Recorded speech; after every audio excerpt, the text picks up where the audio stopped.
সোহা কিছু বলার জন্য উদ্যত হয়েছিল, কিন্তু শোভন ওর দিকে এগিয়ে আসায় আর বলতে পারে না। পিছিয়ে যাওয়ার আগেই শোভন খপ করে ওর হাত চেপে ধরে, ব্যাকুল সুরে বলে, এই যন্ত্রণা থেকে আমাকে মুক্তি দে সোহা। আমি আর সহ্য করতে পারছি না, মাথা যন্ত্রণায় ফেটে যাচ্ছে। মনে হচ্ছে মাথা গুরু গুরু করে ফেলি। দাঁড়িয়ে থাকতে না পেরে দুলতে দুলতে নিচে বসে পড়ে শ্রবণ। সোহা ফ্যাল ফ্যাল করে তাকিয়েছে শোভনের মুখের দিকে। শোভন সোহাকে টেনে বসায় নিজের সামনে। আগের চেয়েও করুণ সুরে বলে, সোহা, তুই মেরে ফেল আমাকে। আমি মেরেছিলাম না তোকে। তুই আমাকে জানে মেরে প্রতিশোধ নিয়ে নে। আমি কিচ্ছু বলবো না তোকে, সত্যি কিছু বলবো না। মেরে ফেল না। বসে আছিস কেন? সোহার হাত টেনে নিজের গলায় চেপে ধরে শ্রবণ। মেরে ফেল, নয়তো এই যন্ত্রণা থেকে মুক্তি দে আমাকে। মারছিস না কেন? মার। গলা চেপে মারতে না পারলে ছুরি নিয়ে আয়, গলা কেটে দে। রীতিমতো পাগলামি শুরু করেছে শ্রবণ। সোহাকে বারবার জোর করছে ওকে মেরে ফেলার জন্য। ওর অবস্থা দেখে ভয় পেয়ে শব্দ করে কেঁদে ওঠে সোহা। শোভনের গলা থেকে হাত সরিয়ে নিয়ে আসতে চায়। শোভন সোহার হাত ছেড়ে ওর দুই গালে হাত রেখে মুখ আগলে ধরে। তুই কাঁদছিস কেন? মারবি না আমাকে? তোকে তো মেরেছিলাম আমি, তুইও আমাকে মেরে ফেল। সোহা কাঁদতে কাঁদতে বলে, তো তুমি শান্ত হও, এমন করছো কেন? শোভন মাথা সোজা করে রাখতে পারছে না। শোয়া থেকে ওঠার পর থেকেই মাথায় এদিক ওদিক হেলে পড়ছে বারবার। এখন আরও বেশি এমন হচ্ছে। মাথা ঠিক রাখতে না পেরে সোহার কাঁধের উপর মাথা রেখে গলা জড়িয়ে ধরে শক্ত করে। তবুও সোহাকে নিয়ে হেলে পড়ে যেতে নেয়। সোহা নিজেও কোনো রকমের শোভনকে ধরে সোজা হয়ে বসে থাকার চেষ্টা করে। সোহার কাঁধে ভর ছেড়ে দিয়ে জড়ানো গলায় বলে, আমি মরে গেলে আম্মুর কবরের পাশে কবর দিস আমাকে। শোভন সোহাকে আষ্টে পিষ্টে জড়িয়ে ধরে ওর ঘাড়ে মুখ গুজে নিশ্চুপ হয়ে বসে আছে। সোহাকে জড়িয়ে ধরার পর থেকে অদ্ভুত রকমের ভালো লাগছে শ্রবণের। বুকের ভেতর প্রশান্তি ছুঁয়ে যাচ্ছে, যা অনেক কাল ধরে হয় না। সোহার গায়ের ঘান যেন মাথা ব্যথা কমিয়ে দিচ্ছে। চম্বুকের মতো শ্রাবণকে আটকে রেখেছে সোহার দেহ। ভাইয়া ছাড়ো আমাকে, ওষুধ নিয়ে আসি, খেলে ভালো লাগবে। ওষুধ খাইয়ে বাঁচিয়ে রাখতে চাইছিস কেন? বিষ খাইয়ে মেরে ফেল। সোহা নিজের গলা থেকে শোভনের হাত ছাড়িয়ে শোভনকে নিজের কাছ থেকে আলাদা করে। শোভন বসে থাকতে না পেরে ঢলে শুয়ে পড়ে ফ্লোরে। সোহা দ্রুত শোভনের ওষুধ খুলে নিয়ে আসে। ফ্লোর থেকে দুটো স্লিপিং পিল তুলে নেয়। এছাড়া আর কোনো স্লিপিং পিল নেই এখন। গ্লাসে পানি ঢেলে শোভনের পাশে বসে। ভয়ে ভয়ে শোভনের গালে হাত রেখে মৃদু স্বরে ডাকে, ভাইয়া, ওঠো, ওষুধগুলো খাও। শোভন সোহার মুখের দিকে তাকায়। সোহা নিজের ডর ভয় দূরে সরিয়ে শোভনকে নিচ থেকে তোলার চেষ্টা করে। শোভন শক্তি প্রয়োগ করেই নিজে উঠে বসে কোনো রকম। এখন যেন আরো দুর্বল হয়ে পড়ছে। সোহা কেমনে কোনো রকমে ওষুধগুলো শ্রবণকে খাওয়ায়। বিছানায় উঠে ঘুমাও। মাথা সোজা রাখতে পারছি না। মাথায় বাড়ি মার একটা। এত যন্ত্রণা কেন হচ্ছে? ওঠো এখান থেকে। যন্ত্রণা ঠিক হয়ে যাবে কিছুক্ষণের মধ্যে। সোহার সাহায্য নিয়ে নিচ থেকে উঠে বিছানায় শুয়ে পড়ে শোভন। ওর অনুভব হচ্ছে কেউ যেন ওর মাথায় মেরে মাথা থেতলে দিচ্ছে। মনে হচ্ছে মাথা আস্ত নেই, সেজন্য এত যন্ত্রণা হচ্ছে। সোহা পানির গ্লাস সরিয়ে রেখে লাইট অফ করে বিছানায় উঠে শুয়ে পড়ে নিজের জন্য বরাদ্দকৃত জায়গায়। শোভন দুজনের মাঝখানের কোলবালিশ সরিয়ে দেয়। নিচ থেকে সোহার কাছে এগিয়ে এসে সোহাকে নিজের দিকে ফিরিয়ে সোহার বুকে মুখ গুজে দেয়। সোহার হাত তুলে দেয় নিজের মাথায়। সোহা বুকে আশ্রয় নিয়ে ওকে জড়িয়ে ধরে শক্ত করে। দুজনের মাঝখানে একটা পিঁপড়ে গলার মতো জায়গা নেই। সোহার শরীর শিরশির করে ওঠে আবার। হৃদযন্ত্র জোরে জোরে শব্দ তুলছে। লম্বা শ্বাসে সোহার গায়ের ঘাড় নিজের ভেতর টেনে নেয় শ্রবণ। সোহাকে জড়িয়ে ধরলেই কেমন শান্তি শান্তি লাগছে। বুকে এমনভাবে মুখ গুজেছে যে মনে হয় বুকের ভেতর ঢুকে যেতে চাইছে। সোহা স্থির হয়ে জমে আছে, শ্বাসও যেন ফেলছে না এখন। শোভনের উত্তপ্ত শ্বাস ওর বুকে আছড়ে পড়ছে। শোভনের শক্ত হাতের বাঁধন আটকা পড়ে গেছে। শোভনের গায়ের পুরুষালী ঘ্রাণ যেন ওর শ্বাস আটকে দিচ্ছে বারংবার। চুলে হাত বুলিয়ে দে, টেনে দে। সোহা দ্রুত চুলে হাত বুলাতে শুরু করে। শোভন পূর্ণের ন্যায়, পূর্বের ন্যায় শুয়ে আছে। এই বুকে এত শান্তি কেন? ওর সব অশান্তি আর যন্ত্রণা গ্রাস করে নিচ্ছে এই শান্তি। সময় গড়ায়। শ্রাবণ ঘুমিয়ে গেছে। সোহা স্পষ্ট শুনতে পাচ্ছে শ্রবণের ভারী শ্বাস ফেলার শব্দ। শ্রবণ ঘুমিয়ে গেলেও এখনো সোহার বুকে মুখ গুজে ওকে জড়িয়ে ধরে আছে। সোহা ধীর হাতে চুলে হাত বুলিয়ে দিচ্ছে। ওর আর ঘুম আসছে না এখন। অন্ধকার রুমে শোভনের ভারী শ্বাস আর এসির মৃদু শব্দ ছাড়া কোনো শব্দ নেই। সোহার হৃদযন্ত্রের শব্দ এখন থেমে গেছে। শ্বাস প্রশ্বাস চলছে নিঃশব্দে, যেন একটু জোরে শ্বাস নিলে শোভনের ঘুম ভেঙে যাবে। এসির ঠান্ডা বাতাসে শীত শীত লাগছে এখন। দুজনের শরীর ঠান্ডা হয়ে গেছে। সোহা পিছন থেকে ব্ল্যাঙ্কেট তুলে নিয়ে দুজনের গায়ের উপর পুনরায় শোভনের চুলে হাত বুলিয়ে দিতে শুরু করে। সোহার ঘুম ভেঙে যায়। প্রচণ্ড খিদে পেট গুড়গুড় করছে। শুয়ে থাকতে থাকতে নিজেও ঘুমিয়ে গিয়েছিল ফজরের পরপর। শোভন এখনও একইভাবে ঘুমিয়ে আছে, একটুও নড়াচড়া করেনি।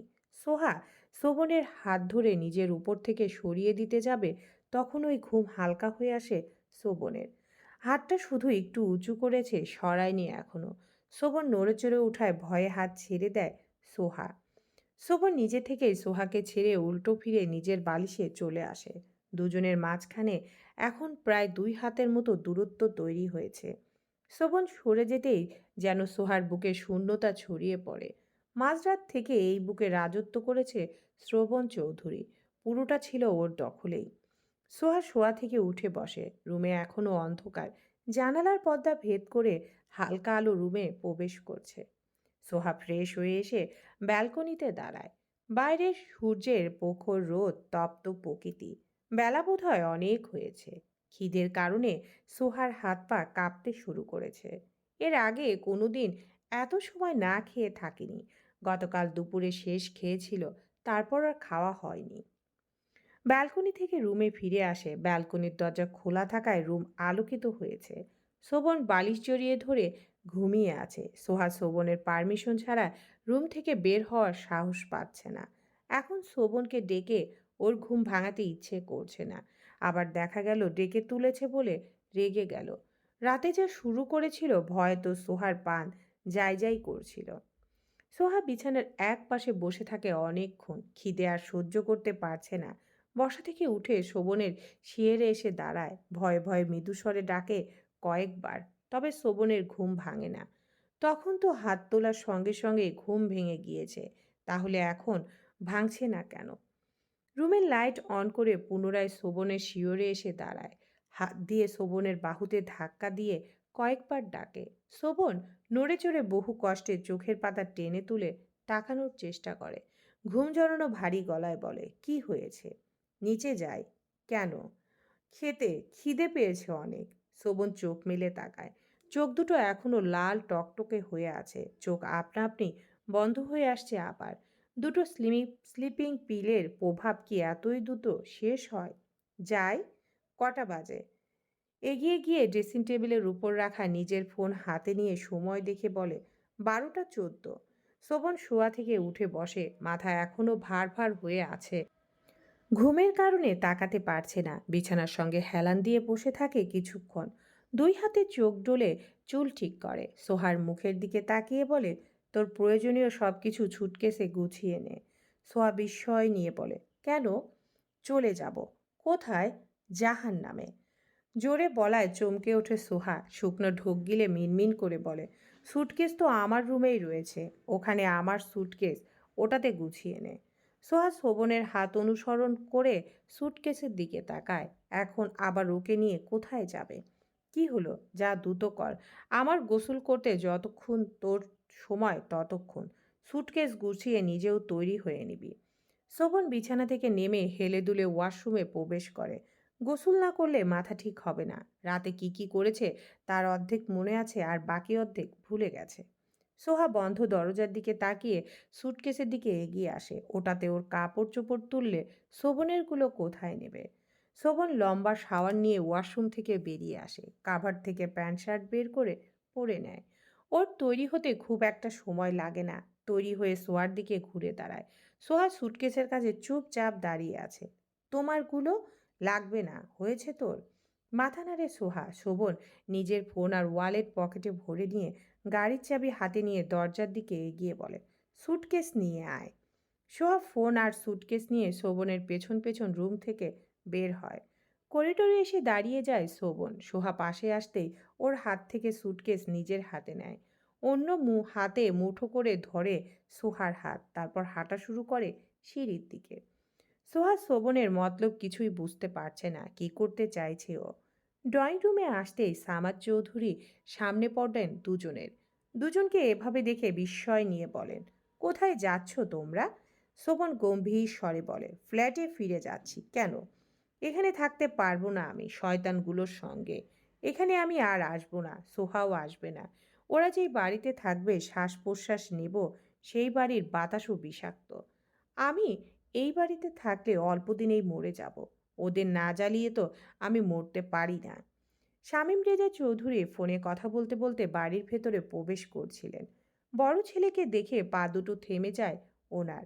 শোভন ওনার দিকে তাকিয়ে বলে, আগামীকাল অফিসে আসছি আমি। হিসাব না মিললে হিসাব তোর পেছন দিয়ে ভরে দিয়ে আসবো। দাদার দিকে তাকিয়ে বলে, আসছি দাদা ভাই, ভালো থেকো। সুটকেস আর সোহাকে টেনে নিয়ে বাইরের দিকে এগিয়ে যায় দ্রুত পায়ে। এই বাড়িতে আর এক রাত থাকলেই সত্যি সত্যি পাগল হয়ে যাবে শ্রবণ। এই খবিশ আর ইবলিশ শয়তানদের সঙ্গে আর এক রাতও থাকবে না। গ্যারেজ থেকে নিজের ব্ল্যাক মার্সিডিজ ব্রেঞ্জ বের করে নিয়ে আসে শোভন। পাশের দরজা খুলে দিয়ে সোহাকে উঠতে বসতে বলে। সোহা উঠে বসতেই গাড়ি বাড়ির গেট পেরিয়ে বেরিয়ে যায়। পেছন থেকে তাকিয়ে রইলেন সামাদ চৌধুরী। ওরা যেখানেই থাকুক শুধু একে অপরের সঙ্গে ভালো থাকুক। শোভনের গাড়ি এসে থামে একটা রেস্টুরেন্টের সামনে। ভেতর থেকে বেরিয়ে এসে সোহাকে বের হতে বলে। সোহা বেরিয়ে আসতে ওকে নিয়ে ভেতরে প্রবেশ করে। দুজন বসে মুখোমুখি হয়ে। শোভন নিজেই অর্ডার দেয় খাবার। দুপুর হয়ে গিয়েছে, তাই ভারী খাবার অর্ডার দিয়েছে। খাবার আসতেই দুজন খাওয়া শুরু করে। সোহার ভীষণ খিদে পেয়েছে, বেচারি মুখে দিচ্ছে আর গিলছে। টেবিলের সব খাবার আজকে একাই খেয়ে সাবার করে দেবে বোধ হয়। শোভন আস্তে ধীরেই খাচ্ছে। ওর না খেয়ে থাকার অভ্যাস আছে আগে থেকেই। শোভনের আগে সোহার খাওয়া শেষ। যা যা দিয়েছিল ওকে সব খেয়ে ফেলেছে। শেষে হাত ধুয়ে পানি খেয়ে চেয়ারে গা এলিয়ে দেয়। শোভন ওর দিকে তাকিয়ে বলে, আরও খাবি? সোহা দুদিকে মাথা নাড়ে। পেটে আর জায়গা নেই। এখন এক চুল নড়তেও ইচ্ছে করছে না। শুয়ে পড়লে একটু আরাম লাগতো। তোর মা খালা ডাইনি আর তুই রাক্ষসী। রাক্ষসী বোধহয় তোর চেয়েও আস্তে খায়। সোহা বলে না কিছু। খিদের জ্বালা যে কি সেটা আজকে হাড়ে হাড়ে টের পেয়েছে। খাওয়া শেষ করে বিল পে করে সোহাকে নিয়ে রেস্টুরেন্ট থেকে বেরিয়ে আসে। রাতের খাবার খেয়ে শুয়ে আছে সোহা। রাত প্রায় 10টা বাজতে চলল। তবে সোহার চোখে ঘুম নেই। চোখে ঘুম না থাকলেও মনে ভয় আছে অনেক। একা একটা রুমে থাকতে ওর ভীষণ ভয় করছে। ব্যাপারটা এমন নয় যে সোহা আগে কোনোদিন একা রুমে রাত্রি যাপন করেনি। সোহা নিজ বাড়িতে ছোটবেলা থেকে একাই রাত্রি যাপন করেছে। তবে শ্রবণের ফ্ল্যাটে একা রুমে থাকতে ওর ভয় ভয় লাগছে। মনে উদ্ভট সব চিন্তাভাবনা ঘুরঘুর করছে। ভয়ে রুমের লাইটও অফ করেনি। লাইটের আলোয় ফকফকা পুরো রুম। সোহা ভয়ে ভয়ে একটু পর পর এদিক ওদিক তাকাচ্ছে, আবার চোখ বন্ধ করে নিচ্ছে। ওর মনে হচ্ছে আশেপাশে কেউ আছে। এই বুঝি ভয়ঙ্কর চেহারা নিয়ে ওর সামনে এসে দাঁড়ালো। ছুটে এসে ওর গলা চেপে ধরল। ঘুমাতেও পারছে না ভয়ে। ফ্ল্যাটে ফিরে শোভন সোহাকে বলেছিল, তুই ওই রুমে থাকবি, ভুলেও আমার রুমে প্রবেশ করবি না আর আমার পারমিশন ছাড়া। বলেই গটগট করে হেঁটে নিজের রুমে ঢুকে গিয়েছিল। সোহা হা করে ওর যাওয়ার পথে তাকিয়েছিল অনেকক্ষণ। টিকটিকি টিকটিক শুনে ভয়ে শোয়া থেকে উঠে বসে সোহা। ভীত সন্ত্রস্ত হয়ে আশেপাশে তাকায়। টিকটিকির এই ঠিক ঠিক ওকে আরো ভয় পাইয়ে দিচ্ছে। কেমন ভুতুড়ে পরিবেশ তৈরি করেছে। এমনিতে গা ছমছম করছে আসার পর থেকে। টিকটিকি পুনরায় ঠিক ঠিক করতেই বিছানা থেকে নেমে এক দৌড়ে শোভনের রুমে প্রবেশ করে। শোভন ফোনে কথা বলছিল। সোহাকে দৌড়ে আসতে দেখে ফোন মিউট করে দাঁতে দাঁত পিষে বলে, তোকে কি বলেছিলাম ভুলে গেছিস? এখানে এসেছিস কেন? বের হ। শেষের শব্দ ধমক দিয়ে উচ্চারণ করে। সোহা কেঁপে উঠে ধমক খেয়ে টলমলে চোখে তাকিয়ে জড়ানো গলায় বলে, ওই রুমে ভর করছে আমার। কেন, ভূত বসে আছে নাকি তোর ঘাড় মটকানোর জন্য? সোহা বলে না কিছু। শোভন পুনরায় বলে, যা এখান থেকে। তোর মা খালা ডাইনি আর তুই রাক্ষসী হয়ে ভূতে ভয় পাচ্ছিস? গিয়ে চুপচাপ ঘুমা। সোহা কাঁদো কাঁদো গলায় বলে, ওই রুমে আমি একা একা থাকতে পারবো না। ভীষণ ভয় করছে। তোর সঙ্গে আমি থাকতে পারবো না। তোর গার্ড না আমি যে তোকে পাহারা দেব? আমি এই রুমে থাকি। এই রুমে থাকি। এই, কি রে, তুই দেখছি তোর মা খালার মতো হয়ে গেছিস। পুরুষ মানুষ ছাড়া থাকতেই পারিস না। সোহার কান ঝাঝা করে ওঠে শোভনের কথা শুনে। এই ছেলে নিজেকে ভাবেটা কি? নেহাতির ভয় পাচ্ছে এই রুমে এসেছে, নয়তো জীবনেও আসতো না। ওর মতো বদলোকের কাছে কে আসতে চায়? অন্তত সোহা চায় না। নিজেকে সামলে দুদিকে মাথা নেড়ে বলে, না, এমন কিছু না। ওই রুমে একা একা ভয় লাগছে। তুমি বিছানায় থাকো আর আমি নিচে বিছানা করে থাকি। না, বের হ আমার রুম থেকে। দ্বিতীয়বার যেন তোকে এই রুমে না দেখি। শোভনের রাগী স্বর শুনে চুপসে যায় সোহা। আর কিছু বলার সাহস পাচ্ছে না। ওই রুমে ফিরে যাওয়ারও সাহস হচ্ছে না। পাশাপাশি রুম হলেও একটা কথা ছিল, এই রুমের চেয়ে বেশ কিছুটা দূরত্বে ওই রুমের পাশের রুমটা শোভনের স্টাডি রুম। যাচ্ছিস না কেন? আমাকে বাড়িতে যেতে দাও। শোভন বিছানা থেকে নেমে তেড়ে আসে সোহার দিকে। সোহা ভয়ে পেছাতে পেছাতে দেয়ালের সঙ্গে ঠেকে যায়। শোভন সোহার সামনে দাঁড়ায়, একদম কাছাকাছি। সোহা ভয়ে মুখ তুলে তাকাচ্ছে না। শোভন সোহার চোয়াল চেপে ধরে মুখ উঁচু করে চোখে চোখ রেখে দাঁতে দাঁত পিষে বলে, ওই বাড়িতে তো দূর, তুই এই ফ্ল্যাটের বাইরেও যেতে পারবি না। আরেকবার ওই বাড়িতে যাওয়ার কথা মুখ দিয়ে বের করলে তোর জিহ্বা টেনে ছিঁড়ে ফেলবো। সোহা ফ্যাল করে তাকিয়ে থাকে, চোখ দুটো পানিতে টইটুম্বুর। সবার আগের মতো একই সুরে বলে, যা গিয়ে ঘুমা। রাতে আমার গায়ে ছোঁয়া দিলে পাছায় লাথি দিয়ে রুম থেকে বের করে দেব। সোয়াকে ছেড়ে পুনরায় বিছানায় বসে হেডবোর্ডের সঙ্গে হেলান দিয়ে সোয়া কিছু সময় দাঁড়িয়ে থেকে ধীর পায়ে হেঁটে এসে বিছানায় উঠে শুয়ে পড়ে কিনারা ঘেঁষে। ভয়ে ওর আত্মাসহ শরীর এখনো কাঁপছে। শয়তানটা কথায় কথায় তেড়ে এসে গলা আর চোয়াল চেপে ধরে। গত রাতেই নিজেই জাপটে ধরে ঘুমিয়ে এখন এসেছে সোয়া নিয়ে কথা বলতে। ওকে ছোঁয়া তো দূরে থাক, ওর চেহারাও দেখতে চায় না সোহা। নিজেই তো জোর করে নিয়ে এসে আটকে রেখেছে। এখন আলাদা রুমে রেখে ভূতের ভয় দেখিয়ে মারতেও চায়। সকালে সোহার ঘুম ভাঙার পর চোখ মেলে তাকিয়ে দেখে শোভন ড্রেসিং টেবিলের সামনে দাঁড়িয়ে তৈরি হচ্ছে। এই ছেলে প্রত্যেক দিন এত সকাল সকাল কিভাবে ঘুম থেকে উঠে যায় সোহা বুঝতে পারে না। রাতেও ঘুমায় দেরি করে, আবার সকালে দ্রুত উঠে যায়। শুধু গতকাল বেলা করে ঘুম থেকে উঠেছিল। সোহা শোয়া থেকে উঠে বিছানা গুছিয়ে ওয়াশরুমে প্রবেশ করে। মাথা ভার ভার হয়ে আছে আজ। রাতে টেনশনে ঘুমই হয়নি ভালোভাবে। শোভন শোয়ার পর মাঝখান থেকে কোলবালিশ সরিয়ে দিয়েছিল। সোহাকে মরার মতো কোনো কারণ মারার মতো কোনো কারণ পাচ্ছিল না, তাই শয়তানি করে বালিশ সরিয়ে দিয়েছিল যেন সোহা ঘুমের ঘোরে ওর কাছে চলে আসে আর ও সোহাকে উত্তম মাধ্যম দিতে পারে। বেচারি সোহা শোভনের মতলব বুঝতে পেরে ঘুমাতেই পারেনি ভালোভাবে। ওর ঘুমের ঘোরে গড়াগড়ি করার অভ্যাস। ঘুমের ঘোরে কখন জানি শোভনের গায়ে ছোঁয়া দিয়ে ফেলে আর শোভন ওকে উত্তম মাধ্যম কেলানি দেয়। শোভন ফরমাল সাদা শার্ট আর কালো প্যান্ট পরেছে, শার্ট ইন করা, হাতা কোনোই পর্যন্ত গোটানো, চুলগুলো হেয়ার জেল দিয়ে ছেট করেছে। হাতে ঘড়ি পরে সানগ্লাস শার্টের সামনে ঝুলিয়ে নেয়। ফোন, ওয়ালেট আর গাড়ির চাবি পকেটে ভরে নেয়। প্রায় 9টা বাজতে চলল। নাস্তা করে যাবে অফিসে। আজ দুই ভাইয়ের হাগা টাইট করে দিয়ে আসবে। শাহিন রেজা চৌধুরীও কম দোষী নয়। উনি চাইলেই শোভনের সঙ্গ দিতে পারতেন তখন, কিন্তু দেননি। দেখেছেন শুধু নিজের স্বার্থ নিজেদের নিয়ে ভেবেছেন সব সময়। ভাতিজার দিকে ফিরেও তাকাননি। শোভন ডাইনিং টেবিলে বসে চেয়ার টেনে জিম থেকে ফেরার সময় নাস্তা কিনে নিয়ে এসেছে দুজনের জন্য। শোভনের খাওয়ার মাঝে সোহা আসে ডাইনিং টেবিলের কাছে। চোখ দিয়ে গিলে খাবি নাকি? শোভনের কর্কশ স্বর শুনে মাথা নিচু করে নেয় সোহা। শোভন আগের মতোই কর্কশ স্বরে বলে, এগুলো গিলে দুপুরে রান্না করবি। সোহা তড়িৎ গতিতে মুখ তুলে তাকায়, ও রান্না করবে? শোভন পুনরায় বলে, বুঝতে পেরেছিস আমার কথা? আমি তো রান্না করতে পারি না। পারিস না শিখে নিবি। আমি দুপুরে ফিরে এসে খাবো।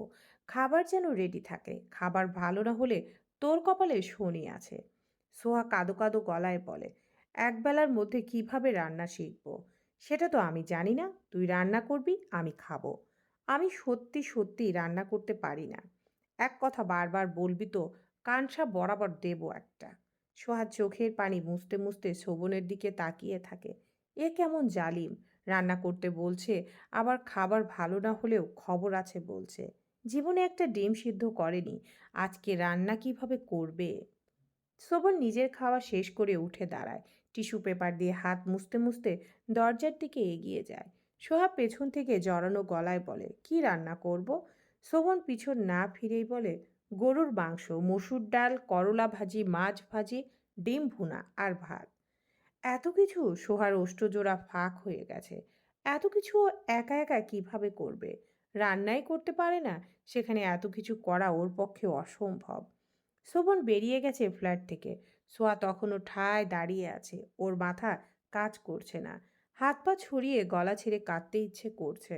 কোন পাপের কারণে এই শোভন নামক ঝড় ওর জীবনে আসলো? ভালোই তো ছিল, শান্তিতে ছিল। ভালো থাকা আর শান্তি কেড়ে নেওয়ার জন্যই এই শোভন ওর জীবনে এসেছে। খিদে পেয়েছে, চেয়ার টেনে বসে খাওয়ার জন্য। আগে খেয়ে ফেট ঠান্ডা করে নিক, তারপর ভাববে কিভাবে কি করবে। খেতে খেতে আশেপাশে নজর বুলায়। এত বড় ফ্ল্যাটেও একা রয়েছে, কেমন গা ছমছম করছে। খাওয়া শেষ হতেই টেবিল গুছিয়ে রেখে রান্নাঘরে আসে। রান্না করতে তো বলে গেল, রান্নার জিনিস আছে কি? ফ্রিজ খুলে নর্মালি ডিম পেয়ে যায়, তবে করলা নেই। ডিপ খুলে মাংস বের করে, মাছ বের করে পানিতে ভিজিয়ে রাখে। পুরো রান্নাঘর তন্ন তন্ন করেও খুঁজে ডাল পায় না, হয়তো নেই। রুমে গিয়ে ফোন নিয়ে আসে। শোভন গতকাল ওয়াইফাই কানেক্ট করে দিয়েছিল। ইউটিউবে ঢুকে রান্নার ভিডিও দেখতে শুরু করে। ভিডিও দেখে দেখে সব মশলা বের করে, কাঁচামরিচ আর পেঁয়াজ কুচি কুচি করে কেটে নেয়। রসুন আর আদা ব্লেন্ডারে ব্লেড করে নেয়। রান্নার সব কিছু প্রস্তুত করে ডিম সিদ্ধ হওয়ার জন্য চুলায় বসায়। কফি কিভাবে বানাতে হয় সেই ভিডিও দেখে নিজের জন্য এক মগ কফি বানায়। কফি খেতে খেতে মাংস রান্নার ভিডিও আবারও দেখতে শুরু করে। রান্না ভালো না হলে শোভন খাবার খেয়ে ওকেই চিবিয়ে চিবিয়ে খেয়ে ফেলবে। মাংস, ডিম ভুনা আর মাছ ভাজি করতে করতে দুপুর হয়ে গেছে সোহার। আল্লাহকে ডাকতে ডাকতে ভয়ে ভয়ে অনেক যত্ন নিয়ে রান্না করেছে যেন ভালো হয় রান্না। জীবনের প্রথম আজ রান্না করলো। শোভনের কাছে কেমন লাগবে কে জানে? যদি ভালো না লাগে, ওকে কি মারবে? সোহার দুই হাত জ্বলছে কাঁচামরিচ কাটার জন্য আর মাছ মেরিনেট করার জন্য। দু হাত দুটো লাল টকটকে হয়ে গেছে। আগুনের তাপ লাগলে আরো বেশি জ্বলে। হাত জ্বলার কারণে বেচারির দু চোখ বেয়ে পানি গড়িয়ে পড়ে। একটু পর পর হাতে ফু দেয়, আবার পানিতে ভিজিয়ে রাখে। ভাত রান্না করার জন্য চাল ধুয়ে চুলায় বসিয়ে দেয়। বড় একটা বাটিতে পানি নিয়ে আইস কিউব দিয়ে সেটাতে দুই হাত ভিজিয়ে রাখে আবার। এখন একটু আরাম লাগছে। দুপুর তো হয়েই এলো। ভাত হওয়ার আগেই যদি শোভন ফিরে আসে! ভাতের মাড় গলিয়ে চুলার উপর রাখে আবার। হাত দুটো এখন এত বেশি জ্বলছে যে সোহার গড়াগড়ি করে কাঁদতে ইচ্ছে করছে। কিছুতেই সহ্য করতে পারছে না হাতের এই জ্বালা। বাবার বাড়ি ছিল ননির পুতুলের মতো। পাতিলের ঢাকনা তুলে ভাতের দিকে তাকিয়ে সোহার গলা শুকিয়ে আসে। খুন্তি দিয়ে ভাত নেড়ে মেয়েটা শব্দ করে কেঁদে ওঠে। হাত জ্বালা নিয়ে এত কষ্ট করে ভাতের মাড় গলিয়ে লাভ কি হলো? এই ভাত শোভন খাবে তো দূরে, দেখলেও ওকে ভাজা ভাজা করে খেয়ে ফেলবে। ভাতের মাড় গালতে দেরি হয়, যাও যাও ভাত হয়ে গেছে। আবার ভাত রান্না করতে হবে। কাঁদতে কাঁদতে চাল ধুয়ে আবার ভাত বসায়। এই পাতিলের ভাত এখন কি করবে? এতগুলো ভাত ফেলে দিবে? এই ভাত ও নিজেও খেতে পারবে না। হাতের অবস্থা এমন হয়েছে যে মনে হচ্ছে হাত দুটো গরম তেলের মধ্যে ডুবিয়ে দিয়েছিল। পুনরায় পানির মধ্যে হাত ডুবিয়ে দেয়। জীবনের প্রথম রান্না করতেও ওর এত কষ্ট হয়নি যতটা হাত জ্বালার কারণে হচ্ছে। সারাদিন গড়িয়ে সন্ধ্যা হয়ে এসেছে, কিন্তু শোভন এখনো ফ্ল্যাটে ফেরেনি। সোহার এখন আরো বেশি ভয় করছে একা ফ্ল্যাটে থাকতে। হাতের জ্বালা ঠিক হয়ে গেছে এখন। শোভনের জন্য অপেক্ষা করতে করতে ওর নিজেরও খাওয়া হয়নি দুপুরে। খিদেও পেয়েছে, ভয়ও করছে, আবার শোভনের জন্য টেনশন হচ্ছে। দুপুরে এসে খাবে বলল, অথচ এখনো আসছে না কেন? কোনো বিপদ হলো কি? ফোন হাতে তুলে নেয়। শোভনের নাম্বার তো ওর কাছে নেই। দাদার কাছে কল করে ওনার কাছ থেকে শোভনের নাম্বার নেয়। কলে করতেই রিং হতে শুরু করে। সোহার হার্টবিট বেড়ে গেছে, বুকের ভেতর জোরে জোরে শব্দ হচ্ছে। রিং হতে হতে কল কেটে যায়, রিসিভ হয় না। পরপর আরও 5-6 বার কল করে, কিন্তু রিসিভ হয় না। পুনরায় কল করতেই রিসিভ হয়। ওপাশ থেকে ভেসে আসে শ্রবণের কর্কশ গলার স্বর। কে? রিসিভ হচ্ছে না, চোখে দেখেন না? তবুও বারবার কল করছেন কেন? বাবা ভাইয়া, আমি। গলার স্বর শুনেই বুঝতে পেরেছে ফোনের অপর পাশে সোহা রয়েছে। বাস খায় গলায় বলে, এতবার কল করছিস কেন? কোথায় তুমি? মেয়ে নিয়ে হোটেলে শুয়ে আছি। সোহা শুকনো ঢোক গিলে বলে, দ্রুত ফিরে আসো, ভয় করছে আমার। ফোন রাখ, আরেকবার কল করে ডিস্টার্ব করবি তো ফিরে এসে। বাকি কথা শেষ না করে কল কেটে দেয় শ্রবণ। ফোনে সোহা ফোনের স্ক্রিনে তাকিয়ে থাকে, পলকহীন। চলবে ইনশাআল্লাহ।